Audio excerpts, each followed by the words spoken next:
Okay, this is Dr. Kling, and we're going to talk about linear equations. The lecture is Linear Equations Part 1. In the 19th century, the main weapon of a soldier was a rifle. And if you had a really well-trained soldier, that soldier could take the rifle apart, clean it, put it back together, and do all that blindfolded. So that was really knowing a rifle inside out. And I think in first year economics, you get bombarded, if I can use another military metaphor, bombarded with linear equations. And so you'd better know linear equations inside out. So some examples of linear equations in economics. In macroeconomics, y equals c plus I plus g is a linear equation. The consumption function, c is equal to some constant plus the marginal propensity to consume times y minus t. That would be another linear equation. If you get a demand curve, it's called a curve, but usually it gets drawn as a line. So you get P and Q, price of eggs, quantity of eggs, whatever, and you get a demand line. That's a linear equation. If you get a supply line, that is a linear equation. So these are microeconomics. This is macroeconomics. This is micro, and those are linear equations. And then in macro especially, we get all sorts of other linear equations. So in macro, you'll see a money market diagram. You put an interest rate, money, and the money supply is sort of a linear equation, and the money demand is another linear equation. So you're constantly being bombarded with linear equations. So let's get to know them inside out. And the first thing I'm going to do is write a general linear equation. I'm going to write this as A naught plus A1x plus A2y equals 0. Okay, and that's that's a linear equation with two variables. The variables are x and y. So in economics, they might be GDP and consumption, or they might be price and quantity. So those are the variables in which we're interested in, x and y. And the a's, the things with the little numbers and the a's, are called coefficients. And they're typically numbers.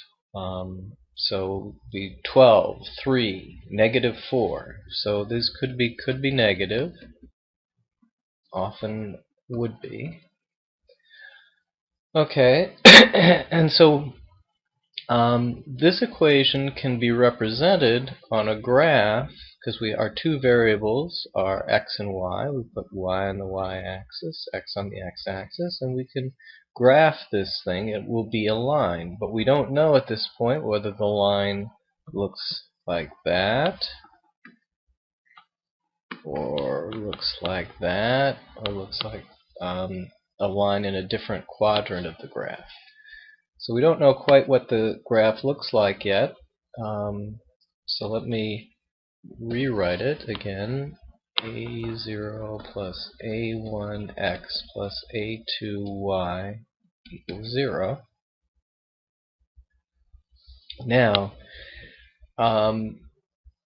it's called a linear equation because x and y are not raised to powers, beyond 1. So x and y not raised to powers, and that's what makes it linear.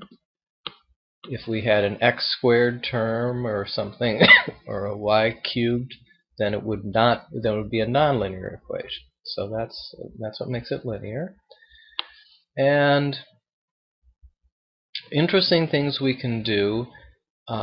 We can solve for y in terms of everything else, or we could solve for x, and we could also predict the slope. And we predict the slope based on whether the slope is positive or negative. And we can predict whether it's positive or negative based on A1 and A2. A1 and A2 determine the slope. A0 determines the intercept. Okay, so if A1 and A2 are positive, is the slope up or down? Pause the video, see if you can answer that. If A1 and A2 are both positive, what is the slope?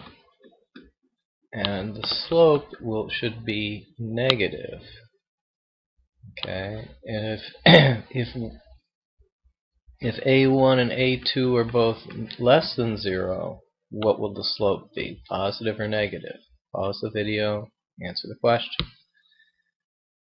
Okay, the answer should be, again, slope less than 0. So if A1 and A2 are the same sign, you get negative.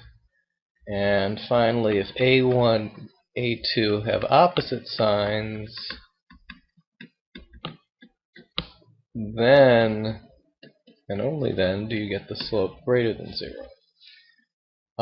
Now we can show that by solving. So let's, again, A0 plus A1x plus A2y equals 0. Now let's actually solve for y. So to solve for y, let's move everything else to the other side. So A2y is equal to negative A0 minus A1x. And then divide by A2. Y is equal to negative A0 minus A1x over A2. Okay, and so the intercept, so what this will look like graphically will be, let's let A0 equal, let's say 4, and A1 equal to 1, and A2 equal to minus 1. So what that will look like is something like this, right? The A0 is 4, but the slope will be, or the intercept will be 4 over negative 1, 4 divided by negative 1, or negative 4, and then the slope will be negative 1 over negative 1, or 1, and so we'll have a positive slope. So that's what this graph will look like when all is said and done. So the intercept equals negative A0 over A2, and the slope is equal to negative A1 over A2. Okay, that's a general line. Now you might often be presented with that equation, like for example in the macro case, we're already given y equals c plus I plus g, and or y equals c naught plus cy. So we've already, or sorry, c is c naught plus cy.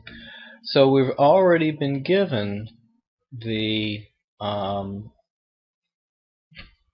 we've already been solved for one of the variables in the equation. So we don't have to go through this whole process. I just wanted to show it just because that's the way the general case looks. Now let's just, to be complete, solve that for x. So we have y is equal to we have A0 plus A1x plus A2y equals 0, and now we're going to solve for x. So we just do the same thing. We leave the x on the left side, and we move the other stuff on the right. And then we divide by a1.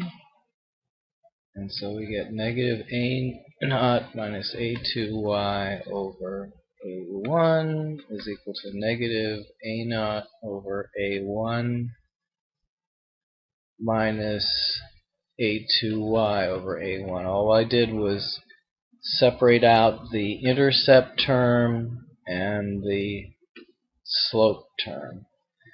And that's all you need to know about one linear equation. But next time we're going to talk about two linear equations.